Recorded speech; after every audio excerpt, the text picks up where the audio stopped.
독일 유학학회에 와서 어떤 점이 가장 좋았는지 좀 제가 전에 근무했던 좀 메델이라는 또 인공와우 회사도 같이 보고 경쟁사인 코클리어나 그래서 보청기뿐만 아니라 저희가 어떻게 됐든 청각 솔루션을 제공해주는 그런 히어링 허브이기 때문에 보청기가 해당이 되지 않는 경우에 또 어떤 솔루션이 있을 수 있을지 저희가 보시는 분들한테 또 조금 더 심도 깊은 상담을 할 수 있는 그런 계기가 될 것 같습니다.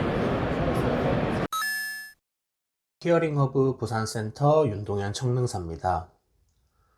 소리를 듣는다고 얘기를 하면 대부분의 사람들은 아마 귀를 떠올리게 되실 겁니다.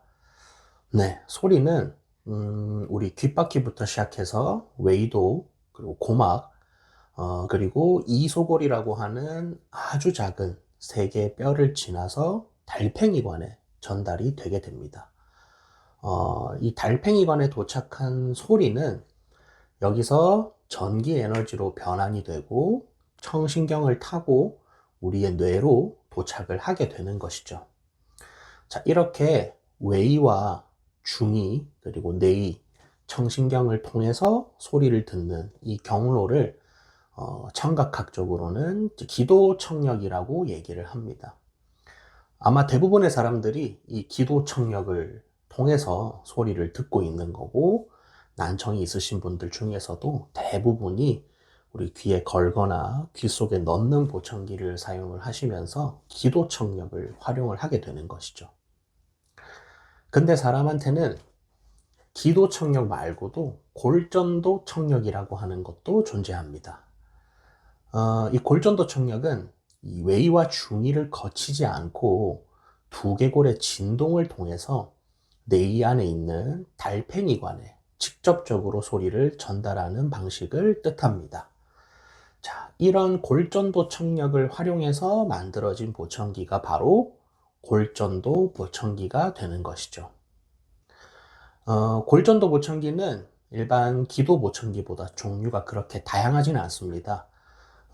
메델의 에드히어, 그리고 코클리어의 바하, 그리고 오티콘의 폰토, 이렇게 대표적으로 세 가지 보청기를 볼 수가 있는데, 자, 오늘의 영상은 그 중에서도 메델의 에드히어에 관련된 영상입니다.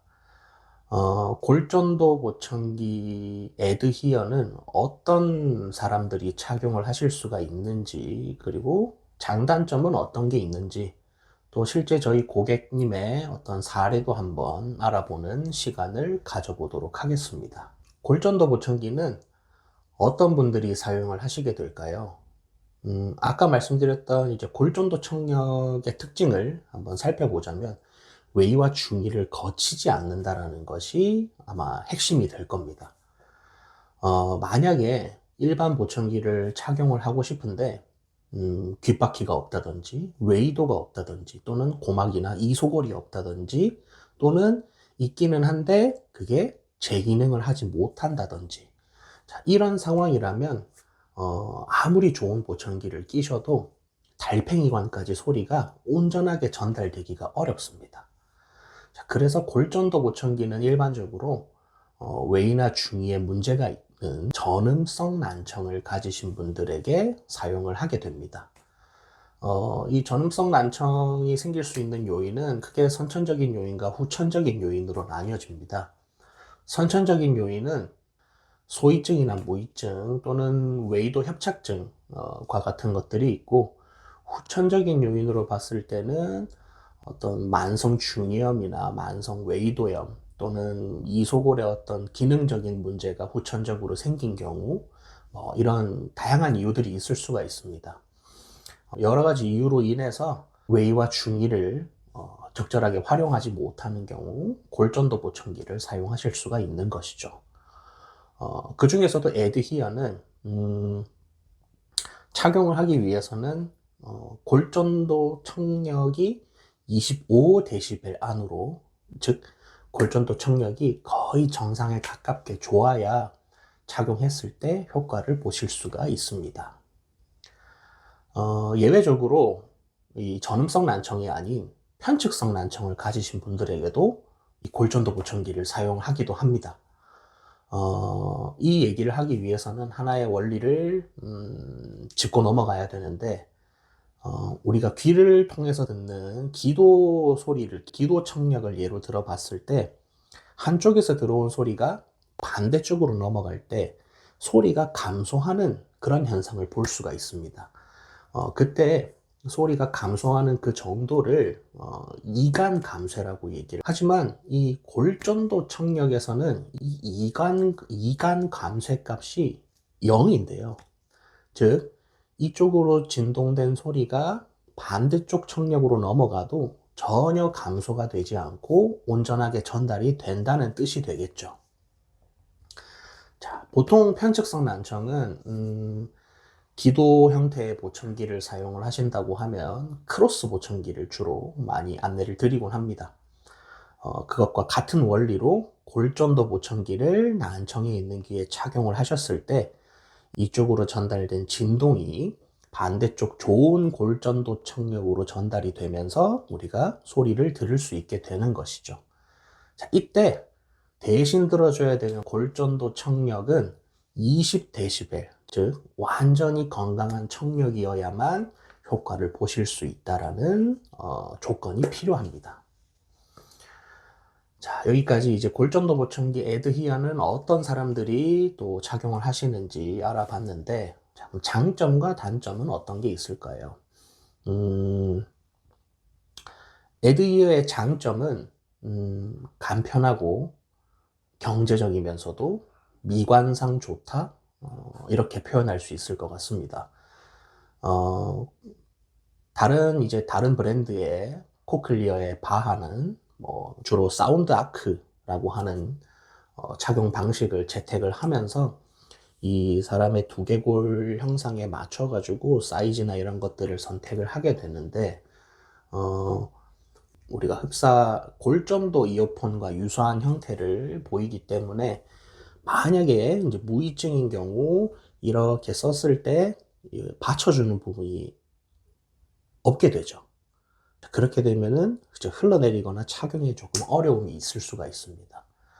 오티콘의 폰토 같은 경우는 밴드 타입을 사용을 하게 되는데, 머리에 이제 우리가 어떤 헤어밴드라고 하는 형태로 착용을 하시게 되기 때문에 이 외관상 좀 보이는 부분이 굉장히 많습니다. 그러다 보니까 성인의 입장에서는 조금 착용하시기가 부담스럽지 않나 이런 생각이 드는데, 메델의 에드히어 같은 경우는 아크도 아니고 밴드도 아닌 접착식 어댑터를 활용해서 이제 부착을 하는 방식을 사용을 하고 있습니다. 이 접착식 어댑터로 부착을 하는 거기 때문에 두개골 모양에 맞춘다든지 좀 뭔가를 써야 된다든지 하는 어떤 불편함은 없고 간편하게 붙이는 방식으로 착용이 가능하고요. 실제로 귀 뒤쪽에 우리가 유양돌기라고 하는 쪽에 이제 부착을 하게 되기 때문에 정면에서 봤을 때 외관상 보이는 부분도 많이 없습니다. 그렇기 때문에 미관상 또 좋은 부분도 챙겨갈 수가 있다라는 점이 성인의 입장에서는 좀 장점으로 다가갈 수 있을 것 같습니다. 근데 이 접착식 어댑터 같은 경우는 이제 소모품이기 때문에 주기적으로 이제 교체를 해주셔야 됩니다. 근데 특히 지금과 같은 여름철이나 땀을 많이 흘리신다든지 이럴 때는 좀 금세 떨어져 버리지 않을까, 샤워를 하거나 이렇게 되면은 금방 떨어지지 않을까 이런 걱정을 많이 하시게 되겠지만, 실제로 이 접착식 어댑터 같은 경우는 샤워를 하시거나 땀을 흘리셔도 최대 일주일 동안 사용이 가능하기 때문에 비용적인 측면에서도 자주자주 갈아줘야 되는 그런 부담은 조금 덜 수 있을 것 같고, 배터리 사용 시간도 마찬가지입니다. 배터리 하나당 최대 300시간까지 사용이 가능합니다. 그렇기 때문에 다른 어떤 일반 보청기들보다는 배터리 수명을 조금 더 길게 가져가실 수가 있습니다. 단점은 불안하고 제한적이다라는 표현을 쓰는 게 맞을 것 같습니다. 이 불안함이라고 하는 거는 좀 아이러니하게도 똑같이 부착식에서 좀 찾아볼 수가 있습니다. 간편하게 부착을 할 수 있어서 좋기는 하지만 아크나 밴드처럼 고정력이 탄탄하지 않기 때문에 활동량이 좀 많거나 좀 과한 운동을 하게 되면 떨어져서 파손이 되거나 분실이 될 가능성도 충분히 배제할 수는 없습니다. 물론 에드히어 자체에 추가로 이제 고정핀을 부착할 수 있도록 설계가 되어 있어서 헤어핀이나 뭐 옷에 핀을 꽂음으로써 분실을 방지할 수는 있지만 아무래도 뭐 밴드 타입과 같이 좀 탄탄한 고정력을 좀 기대하기는 어려울 수밖에 없습니다.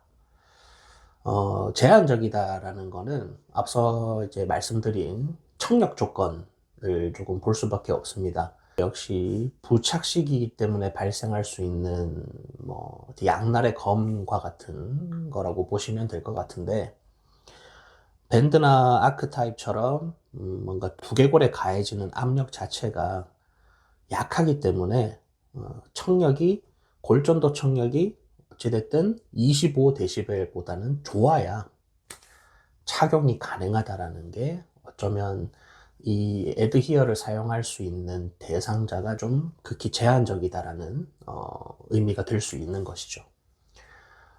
골전도 청력 자체가 두개골을 진동을 시키면서 우리가 소리를 듣는 거기 때문에 그만큼 두개골에 가해지는 압력이 강해질수록 출력은 커질 수밖에 없습니다. 근데 그 힘이 약하기 때문에 골전도 청력의 제한이 20에서 25dB로 걸려버리는 것이죠. 자, 여기까지 골전도 보청기 에드히어의 어떤 대상자와 장단점을 한번 살펴봤습니다. 실제 저희 이제 부산센터에 오시는 고객님 중 한 분은 무이증 여성분이시고 기존에는 이제 아주 옛날에 이제 단종된 헤드셋과 같이 생긴 골전도 보청기를 사용을 해 오셨다고 합니다. 여러 가지 골전도 보청기들이 있었지만 헤드셋과 같이 생긴 골전도 보청기를 쓰신 이유는 아무래도 남들이 봤을 때 뭐 보청기처럼 보이지 않기 때문이었다고 하는데요. 그래서 처음 오셨을 때는 코클리어의 바하를 한번 이제 검색을 해보고 이거는 골전도 이어폰처럼 생겨서 괜찮겠구나 라는 생각을 가지고 오셨다고 합니다. 하지만 제가 앞서 말씀드렸듯이 무이증인 경우 이 귓바퀴가 없는 경우들이 많이 있기 때문에 이 아크 자체를 좀 거치할 곳이 좀 부족합니다. 그래서 고정되는 힘이 떨어질 수밖에 없고, 특히나 또 저희 고객님께서는 여성분이시고 머리카락이 길고 또 머리숱도 굉장히 많으셨어요. 그러다 보니까 잘 걸려있지 않기도 하면서 이 머리카락이 아크를 자꾸 누르게 되니까 골전도 보청기가 잘 접촉이 되었다가도 조금만 움직이면 떨어지고, 그래서 소리가 잘 들렸다가 안 들렸다가 이런 불편함을 겪으시게 됐죠. 다행히 제품을 직접적으로 이제 가져가신 상태가 아니고 이제 현장에서 저희 센터에서 시험 착용을 하는 도중에 이런 현상을 보였고, 결국에 지금 고객님한테는 밴드 타입은 많이 부담스럽고 추천드릴 수 있는 것은 에드히어 밖에 없었죠. 실제로 저희 고객님의 골전도 청력은 15dB 정도로 아주 건강한 청력을 가지고 계셨고, 뭐 선천적인 무이증과 아주 순수한 전음성 난청을 가지고 계신 분이셨습니다. 그래서 에드히어를 착용을 하시고 부착을 하시는 것도 연습을 하고 잘 쓰고 계시고, 처음에는 이제 머리카락 스치는 소리나 뭐 옷 스치는 소리들이 조금 불편하다 이제 이렇게 말씀을 하셔가지고 골전도 보청기 에드히어를 이제 피팅을 통해서 작은 소리, 좀 스치는 소리나 이런 작은 소리에 대한 민감도를 좀 줄여드리는 방식으로 피팅을 몇 차례 도와드렸고, 일상생활을 하실 수 있을 만큼 크게 문제없이 사용을 하고 계신다고 합니다. 자, 오늘의 내용처럼 골전도 보청기는 취급하는 센터가 사실 그렇게 많지도 않고, 취급을 하더라도 이 사용할 수 있는 어떤 대상자가 조금 제한적이고 많지 않기 때문에 일반 보청기보다는 개인적으로는 조금 더 높은 전문성을 요하지 않나 이제 이런 생각이 듭니다. 그렇기 때문에 만약에 골전도 보청기를 좀 알아보고 계시고 골전도 보청기를 착용하셔야 하는 상황이라면 조금 더 전문적인 지식을 가지고 있는 그런 센터에서 진행을 하시길 바라겠습니다. 덧붙여서 저희 히어링 허브는 메델의 에드히어 뿐만 아니라 코클리어의 바하, 오티콘 폰토 이 세 가지 제품을 모두 취급하고 있는 센터고 또 전 지점이 공식 피팅 센터로 지정이 되어 있습니다. 그렇기 때문에 골전도 보청기가 궁금하시거나 이제 착용이 필요하시다면 저희 히어링 허브로 문의를 해주시면 감사드리겠습니다. 이상 오늘 영상은 여기까지고요. 자, 이상 히어링 허브 부산센터 윤동현 청능사였습니다. 감사합니다.